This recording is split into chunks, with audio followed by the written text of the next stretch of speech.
welcome to JamboFANTV. It's our preview of the Inverness game. It's, in my opinion, it's a good opportunity to be catching Glasgow Rangers and Aberdeen up, even though they're winning at the moment. We've got two guests with us. We've got Gordon and we've got Scott. All right, lads? Yep. Evening. Gordon, do you agree with that statement? It's a good time to be playing on. The recently got beat by Celtic and not doing very well at the bottom there. I totally agree with you, Scott. It's definitely a good time to catch a team who they're in a bit of a mess at the moment, and they've got a lot of players out this weekend. Although last year Celtic beat Hamilton 8-0, and we drew 0-0 with them in the next game. So, but yeah, I agree with you. I think there's a good opportunity for 3 points on Saturday. Yeah. We were talking earlier on, and you were saying about the manager's motivation that he gave his side at the beginning of the month. What was that again? Oh, I'm just looking up the BBC website earlier on, and the story that flagged up was Foran ready to drop bottling players. So I do remember the story that he called these players bottlers after a poor result at the end of January there.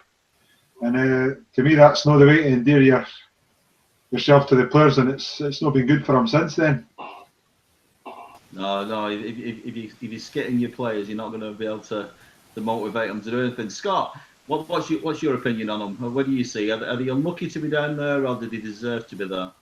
No, they're pretty much where they should be, given their form over the season as a whole. So I think in terms of Foran, he's trying to basically, fit square pegs in round holes. He had a lot of guys still taking on for not just the John Hughes sort of team, but also still a few players that Terry Butcher brought in. Experienced pros, played lower leagues in England, and they were fine playing a certain style of football. And I think Foran's came in wanting them to be a bit more expansive. Unfortunately, he's not either been given the funds, or, as we've seen with clubs like Inverness and Ross County, they do tend to toil to try and attract players up to that part of the country. So it seems as if they've been unable to get their primary targets in, and they've now been left in a situation where they've had to scramble about for last-minute signings, signing guys that have, I was going to say, been here, seen it, done it, but they've not really done it in the SPL. Guys like Henry Anier and, guys like Billy Mackay that were good in that first spell, but hasn't really done much in the last couple of years since leaving them. So they're in a really tight spot, and as I'm sure we'll touch on later on in the show, they've got a lot of problems at centre-half as well. Definitely. I mean, I totally agree with you. Looking at the stats on them, they're where they should be. And this is a lad who's living in England. It's the other end of the world up there. If they're putting in for you, you're going to have to look it up on some Google Map somewhere to find out where it is. It's way up top. I don't know. Gordon, do you see anything? I mean, I've looked at it. I can't see them scoring, and normally I wouldn't say that about a side. The look is bad can be. Well, they've just brought back Billy Mackay, who does score against us quite a lot, but his last couple of goals, I think, for United were penalties. United got a lot of penalties last year that Mackay converted. But yeah, their only option might be just to try and attack us because of the lack of defence. They've got Mulroney, they've got Vigurs, they've got Polworth, Tansey, Mackay, Anya. They're all half decent players. But if they come forward, they're going to leave themselves so open at the back with a bit of luck. And as Scott touched on it a wee bit earlier on there, they were very expansive in the first game we played them, and we beat them 5-1. The first 2 or 3 teams we played, actually, there were times in that game they were maybe arguably the most impressive, other than Celtic, that we played early on in the season. But because they left themselves so open, we just picked them off pretty much at will towards the end. Well, considering that they're struggling, and they're going to be struggling for players in certain positions, Scott, how do you see us setting up for it? What formation do you see the best to utilise our players and expose them? Well, I think you'll find that we'll probably play quite offensively, and I think we'll have a team that's put out in mind for the game on Wednesday against Hibs. So I'd imagine we'll probably try and get that continuity and try and play a settled 11, and hopefully that'll be the same 11 that you'll see playing next Wednesday as well. I think Jim will be back in the team. I think they'll stick with Goncalves, and I think they'll also stick with Nicholson and Walker. So I think you might see possibly Jim coming in for either Martin or Caley in the midfield, but I don't think there'll be too many changes from last week's team. And again, that'll just be with a view to trying to, get a settled and balanced side for what should probably be a tougher match next Wednesday. I mean, I'm not looking to write off Inverness, but in terms of how they're going to be prepared for this match, it's probably similar to Kilmarnock just prior to the end of the year, where they were struggling for centre halves. They were having to pick fourth and fifth choice players. I think Inverness are left with a young lad McCart that they've got on loan for Celtic, and that's pretty much it. Brad Mackay suspended, the other two lads are injured that would normally play there. So it's really, probably Tansey or who's the other lad, Draper, one of them might end up having to play as an unorthodox centre half, which is fine in terms of them maybe wanting to retain a bit of possession, but in terms of sort of playing as an actual centre half and picking up players like Goncalves that are going to be looking at, making runs down those channels and pulling them away from their natural sort of settled position, I really can't see where they're going to get a result from. No, I agree with you in terms of take it. I was going to say practice match, but that's probably the wrong terminology. Putting the side out that we're going to be playing Hibs and giving players the freedom to express themselves and to be able to expose. I mean, the standard of play is going to be very similar to Hibs anyway.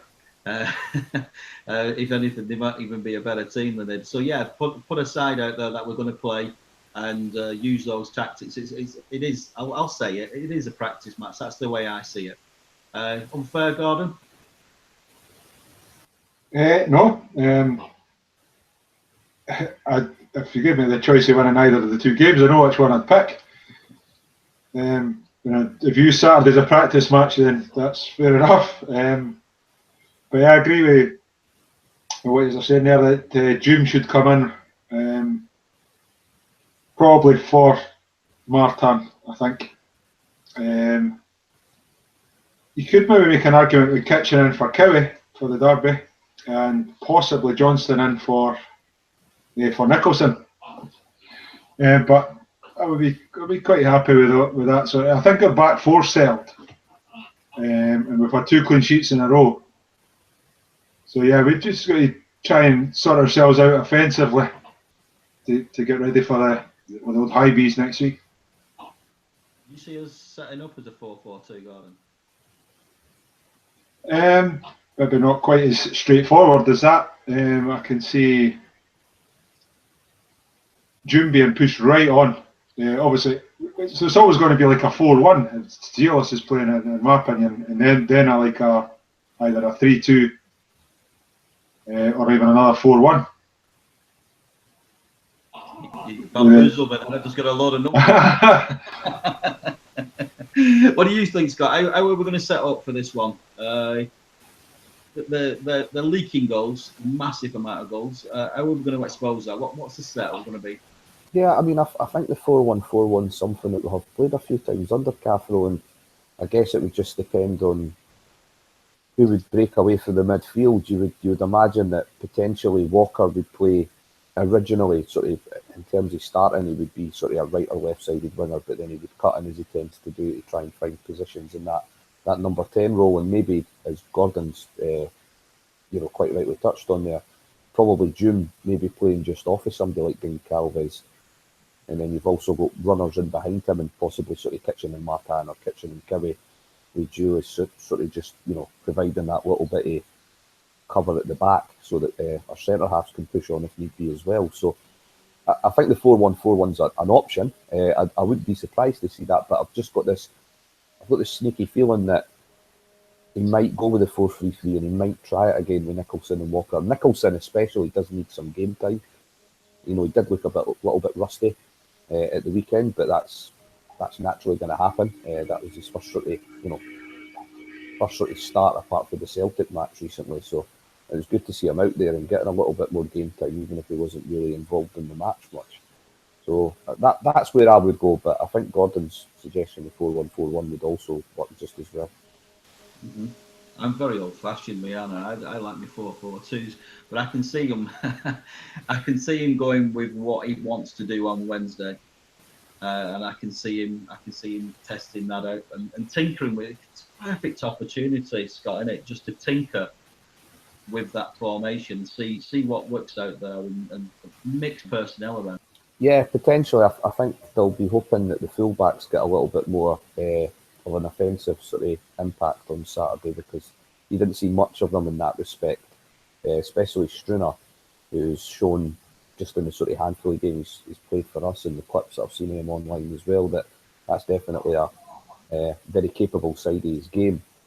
As for Sola, the further up the park, I think the better, because I do think he's probably the one chain in that sort of the one little link in that chain that's potentially the weakest at the back four. Just in terms of not so much ability wise, but concentration. He looks like he sometimes just has lapses in his game that could potentially be picked off by the better side. So it'll be fairly good to see them maybe hopefully bombing forward, and like you say, see guys like Walker or Junior Nicholson, whoever it is, maybe playing right in the middle and sort of giving us a lot of options right in the middle of the park.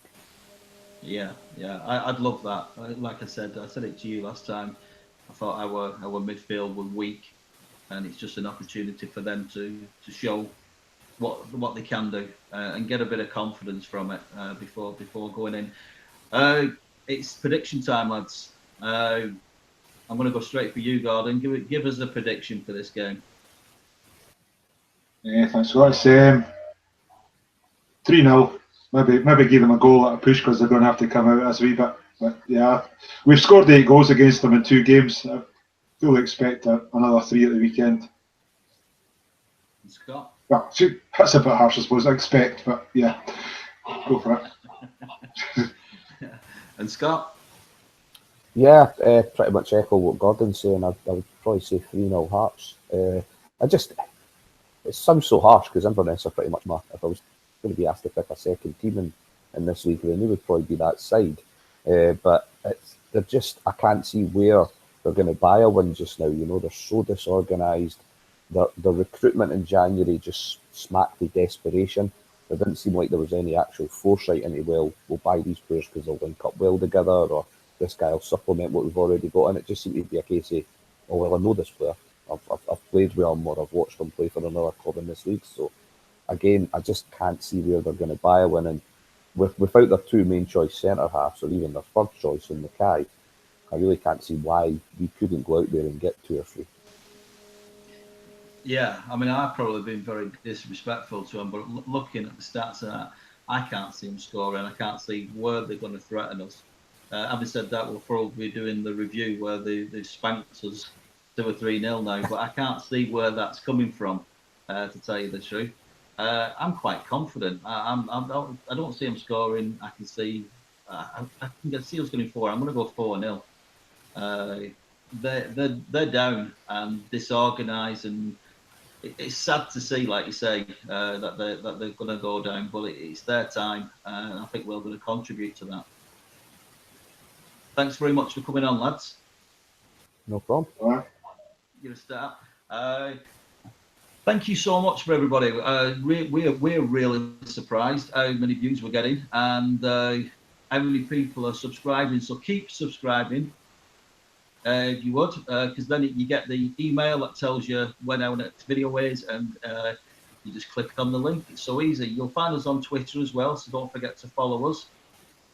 And just spread the word. And if you fancy coming on, give us a nod on Twitter, and we'll do our best to get you on. Okay, thanks so much for watching, and we'll speak again soon.